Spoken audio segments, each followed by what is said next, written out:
Hello and welcome to Power Analysis Basics. I'm Dr. Mark Williamson. I'm a statistician and coordinator for the Biostatistics Core at the University of North Dakota for the Dakota Project. So let's start out by asking the question, what is power analysis? Well, power is the probability of detecting an effect given that the effect is truly there. So for example, say you want to do some sort of like a t-test, you have a treatment group and a control group, and you want to see if there's a real difference between the means. That is the effect. So bigger effect means there's a bigger difference between the means, while a small effect means a smaller difference between the means. And this can be complicated or obscured by how much variation, usually measured by a standard deviation. So the most common use of power analysis is to determine sample size for experiments. Now you can do other things like how much compute, how much power you would have, or alpha value, etc. But usually when we talk about power analysis, we're talking about getting sample size calculations. And this is important because in an experiment, if you have too few samples, you could miss a true effect that's really there. You just didn't have enough samples to capture it. And also, you don't want to have too many samples, so oversample given the effect size that is there, because you could waste resources, so money, time, etc., or unethically expose more patients or even animals to risk than you need to. And another big thing with power analysis is it's becoming a requirement for a lot of studies now, so you might have to do power analysis to apply for a study or a grant. So it's important to know your way around power analysis. So let's get into the components of a power analysis. Now in a basic power analysis, there are 4 components. So there's the alpha, or A. It's the risk of a type 1 error, also known as a false positive. There's the power, which is 1 minus the risk of a type 2 error. Type 2 error is also known as a false negative. There's sample size, usually abbreviated as N. It's the number of samples needed to detect the effect. And then effect size, the magnitude of the effect under the alternative hypothesis. So usually alpha and power have defaults that are used in most power analysis. So the alpha is 0.05. You might recognize that as similar to the p-value, which is exactly what it is. So some studies have lower critical p-values or lower critical alpha values, or some might have higher, but the default is usually 0.05. Now power is also defaulted as usually 0.80. Some studies might have lower power. The higher the power is, the more samples you need to detect a certain effect. So if you went up to 95, you'd need more samples than at 0.8, and if you went down to 0.7, you need less samples. Now, so normally then effect size, if you have the defaults of alpha and power, the measure known is going to be effect size. And so to get this effect size, you can estimate it using various techniques. You can also, for lack of a better term, guess it. And now here with power analysis, those 4 components, alpha, power, sample size, and effect size, if you know 3 of them, you can calculate the 4th. So typically we know alpha, power, and effect size to get sample size, but you could do it other ways around. Maybe you want to know effect size for a given sample size, so you'd have alpha, power, and sample size. So because we normally want to figure out what effect size is, or at least estimate it, that's going to be usually the biggest challenge in power analysis. So it matters the most for sample size, because the higher your effect size, the fewer samples you have needed. So if you think of like a t-test example, if there's a very big difference between group 1 and group 2, you're not going to need a lot of samples to detect it. So if you're looking at the mean height between toddlers and basketball players, that's going to be very big. You don't need a lot of samples at all. But say you want to look at the mean height between one team of basketball players and another team, that's going to be probably a lot closer, so you're going to probably need a lot more samples to detect a true difference if it does exist. Now, how do we calculate effect size? So One way is you can use prior data from prior studies. Say you have a pilot study or a trial, etc., something that tested out on a smaller level to get an estimate of the effect. You can also widen out to look at similar studies. Maybe someone has already done an experiment that you want, a similar experiment that you want to do, and you can use their data to get sort of a ballpark. You can also find other pertinent background information. Now, if you can't really calculate it, maybe there isn't data available, you can guess it. There are rules of thumb for small, medium, and large effects that you could use. You could also do something what I call entering plausible values to effect size equation. This is especially, I'll give an example of this for a t-test. This only really works for simple cases or if you use more complicated simulation, which is beyond the scope of this talk. Okay, so let's look at some basic comparisons that you might use power analysis for. You might compare two groups, like I've been explaining through several examples. Like this would be a t-test. So is group A's mean different from group B's? You might compare three or more groups. That's an ANOVA. So is at least one group between A, B, and C significantly different from each other? You might do a correlation. Is one numerical variable related to another numerical variable to a significant degree? Finally, you could do something like a proportion. This is similar to a t-test, but instead of numerical data, you have categorical only data that you transform into something like a proportion or a percentage. So is the proportion in A different from a proportion in B? So let's talk more about that guessing effect size that I brought up.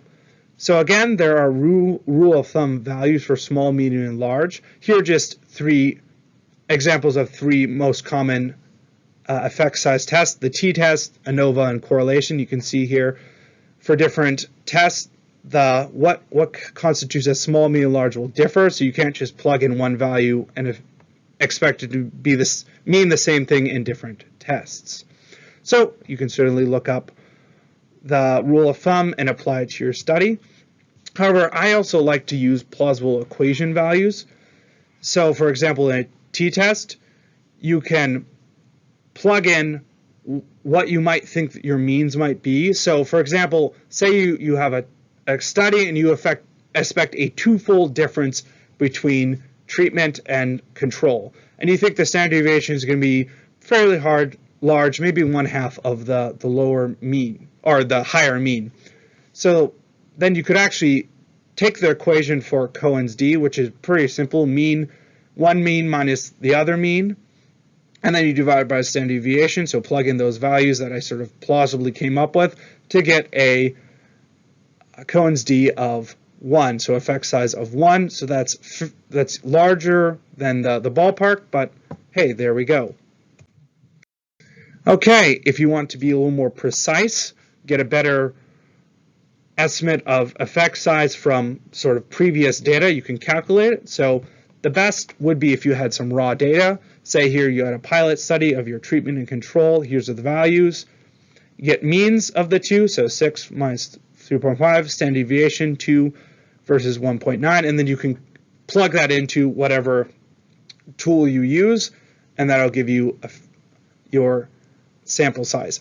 Now, maybe you don't have quite raw data, but you could do a literature search and pull out information. Maybe a journal will give you means and standard deviations, or maybe they'll have graphs that you can pull out the data from here using something like Web Plot Digitizer or just by eye. So for example, maybe you're looking at the difference between this percent migration. You can see this one's about maybe like 38 or something, or 35, and this one's well above 60, maybe 70, and then you can maybe get the standard deviation as well from the error bars. Now, you might also be able to find summary statistics that will get you where you want to go. Say maybe summations of mortality rates between, say you look at North Dakota and South Dakota, these death rates, because you're doing a study for maybe county level, and so you want to get at least the sort of bigger picture rates and use those to do a power analysis to see how many samples per county you might need. So I've talked about the background, how you can calculate. Now let's get into tools you can actually use to do this. Now, of course, you could always start and do it by hand with equations, though even for the simplest power analysis, it can get pretty convoluted, so I really don't suggest that unless you're really hyped up to get your hands dirty with everything by hand. It's probably, if you're watching this video, that's probably not your first interest, so let's look at some easier techniques. So the go-to I use is a free software called G-Power. This is sort of my standard. This is it's fairly user-friendly, so that's a good option. So that's G-Power here. You can also use an online calculator. I haven't really found a good one that deals with all of the standard analyses that I would need and that's comparable to G-Power, but there's certainly ones out there that might fit your needs or fit a specific analysis that you want. So here's some examples of ones I found that are okay. PowerAndSampleSize.com, Giga Calculator, Statistics Kingdom, and SampleSize.net. Then you can also use statistical software. So R I use a lot. The base power analysis is package PWR. And then also if you use SPSS, it's fairly intuitive to do there. You can use under the drop-down Analyze and Power Analysis. There's a variety of basic power analysis. So that is a good tool as well. All right, with that, let's get into some examples here. So for a t-test, I have a data here between a treatment and control, means and standard deviations. I'll look at G-Power, online calculators, R, and SPSS with this example. Okay, so in the top left here, I have the t-test data, so two different groups with means of 20 and 25, and then standard deviation is the same. So I'll go start with G-Power here.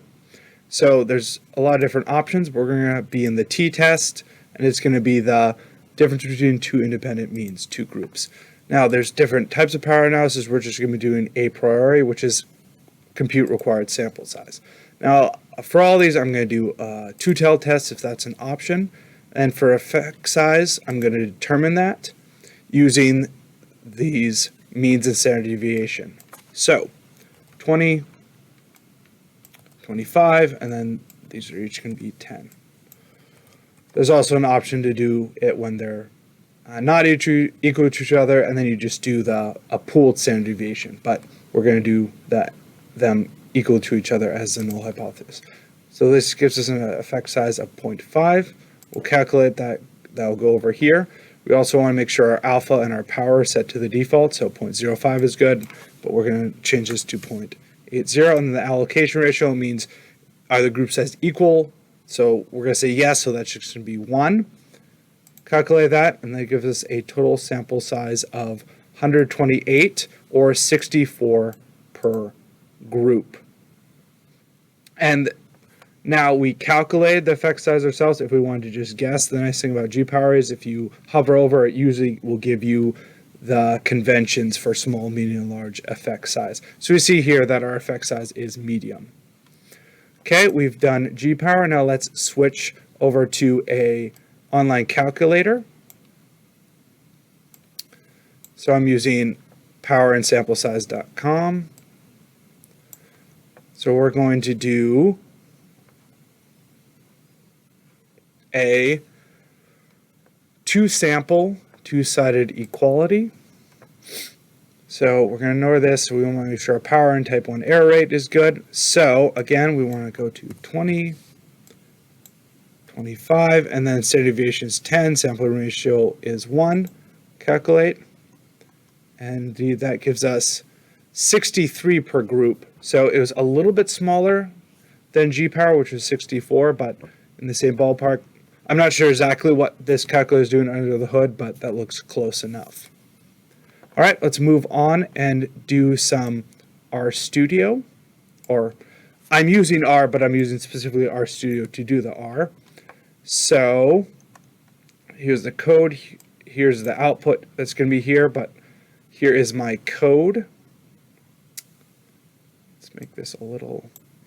Okay, so first I need to make sure I have loaded library PWR. I'm going to calculate D, taking the means and then standard deviation, and that should give us 0.05, and then I'm going to plug this into the function power t-test. So d is going to be d over here. Significance level power can be set like we wanted, and then we want a two-sample or two-sided, and then there we go, two-sample t-test. The default is two-sided, and so we get 63.7 per group, which will round up to 64. So same as we saw for G power. Finally, I'm going to use SPSS. So this is just a blank thing. I'm going to go up to Analyze, Power Analysis, Means, Independent Samples t-test. So our power value is going to be 0.8. Ratio is 1, and we're going to look at the difference between the two groups, so 20 and 25. It's going to be equal for two groups. I think we want to do not equal for two groups, but we can put that here because we have two means. I'm doing this way because if we had different standard deviations, that would we put here. We want two-sided significance level. Okay, it says it can't be the same, so yeah, we'll actually go back and do this for one. But you could see how if the standard deviations were different. Okay, and that should populate this here, and we can see that we get 64.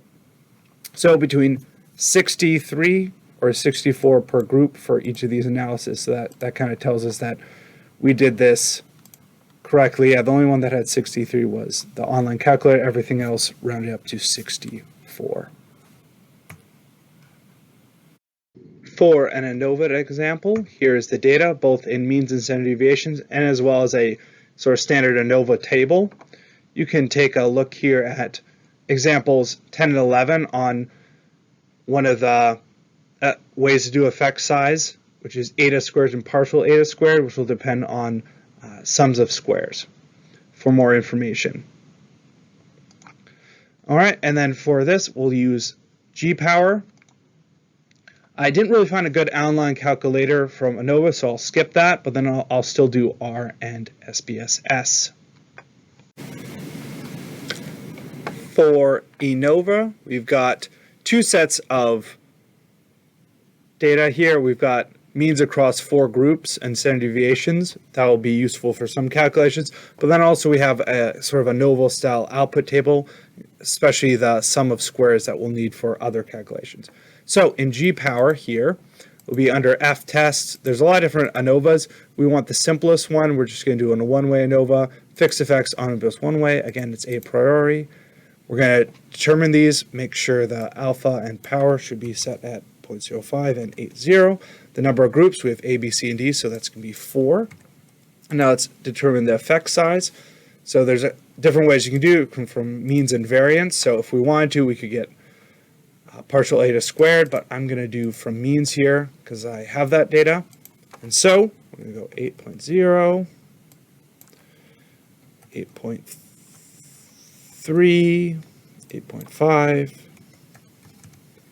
7.2, 2. Then over size, they can all be the same. This doesn't really matter. But then standard deviation within each group. So I am going to calculate the average given our 4 standard deviations. So 2.1 plus 3.2 plus 2.2 plus 3.5. So that's 11 divided by 4. It's going to be 2.75. 2.75. So I'm going to calculate. It's going to give us an effect size F here. We'll calculate transfer over there. And there we go. We get a total sample size of 344. So that's going to be split across 4 groups. Now, I didn't find a good online calculator, so we'll go right to R. Now, in this case, with R, I'm going to actually get the eta squared. So the eta squared is going to be the sum of squares for our x variable. divided by that plus the residual, so the total. That's going to give us an n squared of 0.017. So I think a little bit different from a little bit lower. I think possibly because I just simplified calculations of standard deviation rather than pooling it. Anyways, but I think close enough for our uses here, and then I'll calculate F. Reason here, that'll give us 1.32. Again, lower, but that's okay for now.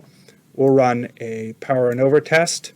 Again, the number of groups is 4, F is F, and then everything else is the same as normal. And it gives us a number per group of 155. That's a little bit smaller if you multiply that by 4. Let's see here. 156 times 4. Sorry.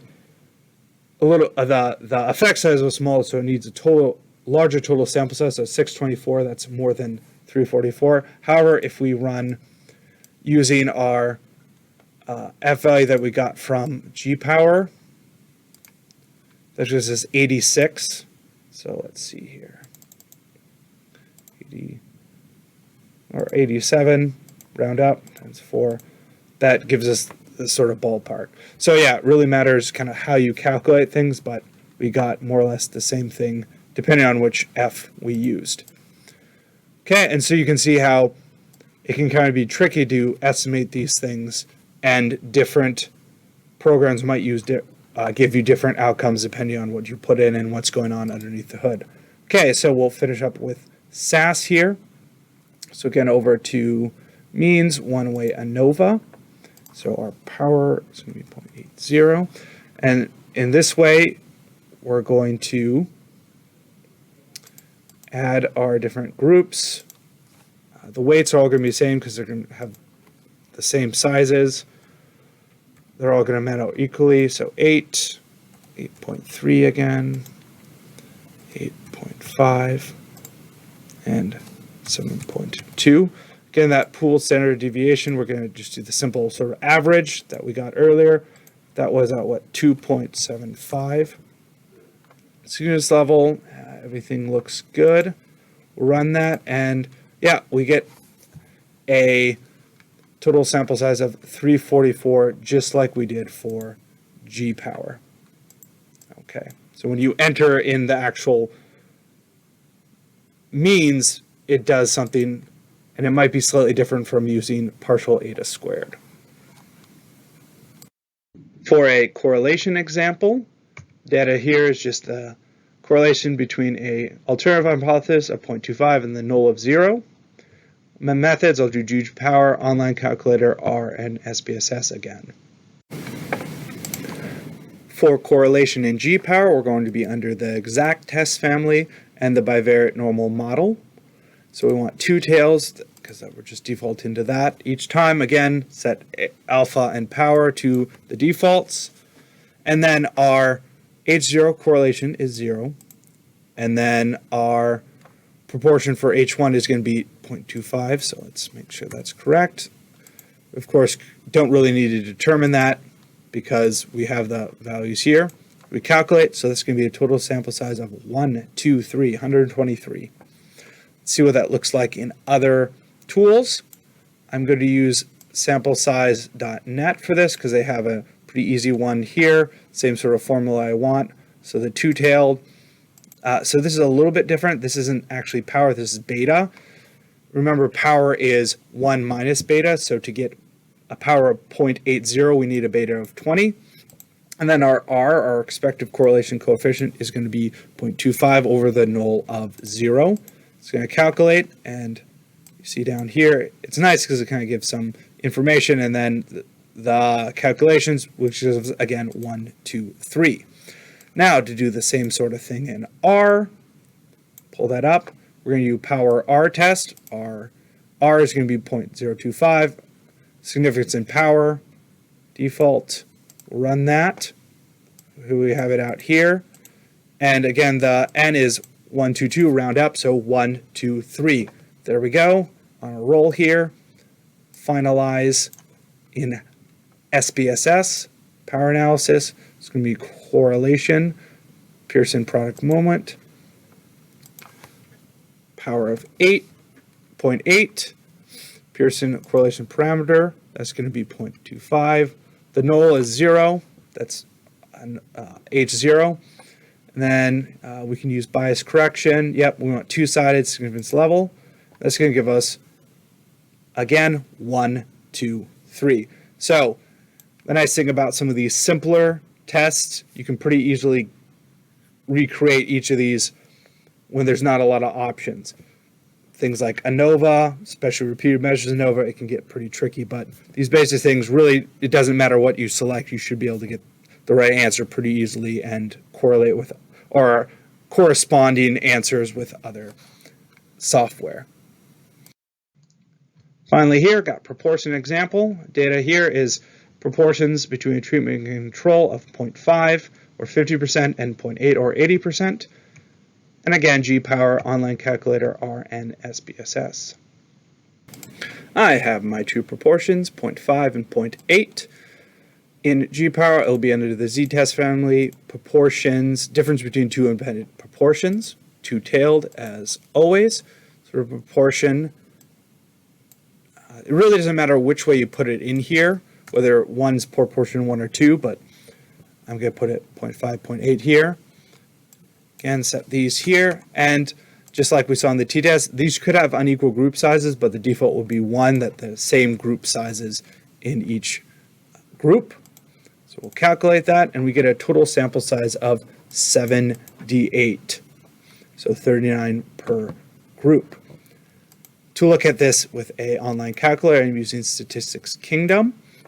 So it's going to be a proportion sample size, 2 samples, look at if they're different, significance and statistical power set up here, and then you can calculate the H, Cohen's H, by plugging in those 2 proportions. I'll calculate, give it this 6.4, and then if you calculate, that gives us a sample size of 38 for each group.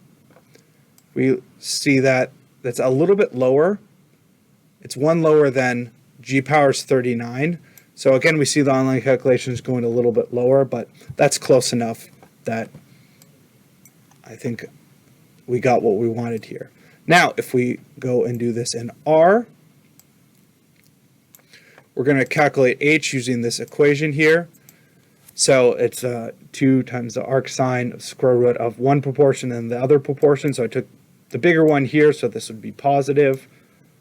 Run, H is going to be, yeah, like that 0.64, and then we're going to do power 2p, 2 proportion t-test. H is going to be H, significance, power, and then alternative. We want it to be two-sided, even if it is the default. Make sure that's for sure. And again, so we get 37.9, so 38. So that agrees with the online one, where the G-Power was 1 higher, 39. So 38 for this, 39 for G-Power. Let's see where SPSS shakes out, whether it'll do 38 or 39. We'll go to power analysis, do proportions, independent samples, binomial test. So familiar 0.8, group ratio, yep. Okay, so we have 0.5, 0.8, significance level. Let's see here. There's several options. Let's just try the default. We want to make sure it's two-sided, and I think that all looks good. Okay, and so it gives 39, so agrees with G-Power. So even for these simpler tests, sometimes they can vary slightly based on what's going underneath the hood with the various tools. But in any case, you get it out fairly quickly.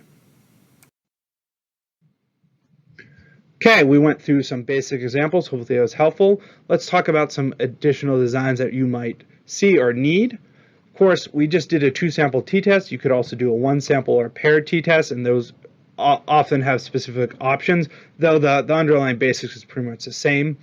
A 1-sample test is a group mean different from some constant value, say 10, where a paired t-test is each group, for 2 groups, each group's means, or each individual is paired with another individual, and really the test you're doing is that difference between those 2 means different from 0. So it's kind of a alternative form of a one-sample t-test. Now, you could have a repeated measures ANOVA, which is in some ways like a two-way ANOVA, but one of the characteristics is time, and then you kind of get the paired thing get in there where samples are repeated across time or some sort of treatment. That's a very common design. It's a little bit tricky to properly do in ANOVA. It's a bit beyond the scope of this talk, but there'll be references that you can use to explore further if you need that sort of help. There's also regression. Again, correlation just looks at whether two numerical variables are correlated, have a relationship, where regression is more about causality, is like, can y be modeled as a function of x? And then, of course, you can add much more complicated setups like multiple x variables. You can have fixed, you can have more like general linear models, etc. And then another additional design you might see, something like a chi-square. The most common maybe you've seen would be in a genetic setting. Maybe you have expected values of like 9 to 3 to 3 to 1 of a genetic of genotypes, and then you can actually observe them, or maybe in this case phenotypes. And you can tell whether that the expected frequencies match the observed ones. That's one type of chi-square test. But really, I would say when it comes to statistical analysis, there's really almost a power analysis for every analysis you can think of. So when you get more complicated designs, you might have to can think about and consider a specific power analysis approach for that design, or at least understanding that more complicated design is basics enough to have some sort of approximation of a simpler power analysis to use that. Okay, so let's talk about some practical limitations. Say you've run a power analysis, you get some numbers spit out. What do you do then? So first of all, you need to, depending on whatever software you use, you need to understand what goes in. Because computers are fast but dumb. They'll just run calculations that you give them. So if you don't understand what numbers you're plugging into some sort of online power analysis calculator and it spits out values, they might not be correctly what you wanted if you didn't enter it correctly. So that's one of the reasons where I kind of gave you several different examples using different software. It's always helpful, especially when you're first starting out, to check with 2 or more methods to make sure you're getting the same sort of outcomes that you're expecting. That you get the same sample size when you think you entered the right initial, like effect size, alpha, etc. Now, another thing I really like to do, this again, it's probably beyond the scope of this talk, is a simulation sanity check, where I simulate a fake data set based on the information I got on effect size and the power analysis sample size that I calculated, to make sure if I run that as a sort of with the test I want, it gives me a reasonable outcome that I would expect. So it's better to show you. For example, say I have, for a t-test, I have 2 groups, A and B. I find the means here to be 30 and 22, and the standard deviation between the two of them is 12. I can calculate Cohen's d to be 0.667. Say I go into R, I use power t-test, add that d here with the other ones, and I get a total sample size of 36.2, so let's round up to 37. So now I'm going to simulate some data. Again, don't worry too much about specifics, but anyways, I'm going to make 2 groups, treatment A and treatment B, with sample sizes of 37, with the characteristic means of 30, and 22 with standard deviation of 12. Save that as a data frame, SS1, and then run a t-test on it, and it turns out, yeah, the true means was 31.4 and 22.7, so close to the values that I have here. Because essentially what I did here was sampled from a distribution with those characteristics, and the p-value was significant. So using a sample size of 37, I did find a significantly significant test. You might want to run this several times to make sure this comes out, because again, it doesn't mean you will always get a significant value because your alpha is set at 0.05. You only expect a type 1 error every 1 out of 20 times. Okay, other things you can do here is with practical limitations. Now, say you have 37 samples that you have calculated per group, but is that realistic in your study? Can you really get that many patients or samples? It doesn't do any good if you have a nice, robust power analysis and you need 1,000 samples per group, but you're in a clinic and you can only get 10 in a year. So that really means that you might have to significantly adjust what you can do, maybe do a more powerful analysis, or set up your experimental design in a different way to be able to capture the data you need using smaller samples, more repeats, something. So just because your power analysis gives you a certain number doesn't mean that you can realistically use that. And finally, I would say when it comes to power analysis, it's not like a strict do this same way every time and you'll get the answer. It's a bit of a balance between an art and a science. There's a lot of assumptions that go into it, maybe some modifications, simplifications. So it's really a balance between method and sort of intuition. Because even just the basic setup of trying to guess an effect size, that's often based a lot on intuition or sort of maybe some background information, but it's not totally do the single calculation. You might not even have that data. This might be a study you're completely new, so you really have to kind of balance between rigor and sort of expectation. Okay, so where can you go if you need more help or want to explore these topics further? So first, I've worked to develop a variety of resources for sample size and power analysis under the Dakota Statistical Resources, in addition to a lot of other things. But here are the most relevant videos and slides. I did a series on power analysis in G-Power, one in R with the advanced GLMMs, as well as a special topics talk called Advanced Power Analysis into the Weeds. So hopefully those will be useful for you. There's going to be links in the description of this video. I'd also suggest practicing, so maybe designing mock experiments, setting up potential experiments where we have like a t-test or ANOVA, so something like similar to what you might be doing for an experiment. Set it up, then with that calculate or guess effect size, and then plug that into whatever calculator software you use and get comfortable using that and understanding what it's spitting out and if that makes sense. And finally, here are some helps. There's this reference here, 12, has a handy handout on different effect sizes. I also made a similar document called Effect Sizes for Common Designs, and you should be able to get it in a link in the description below as well. All right, with that, here are the references I used throughout my talk here.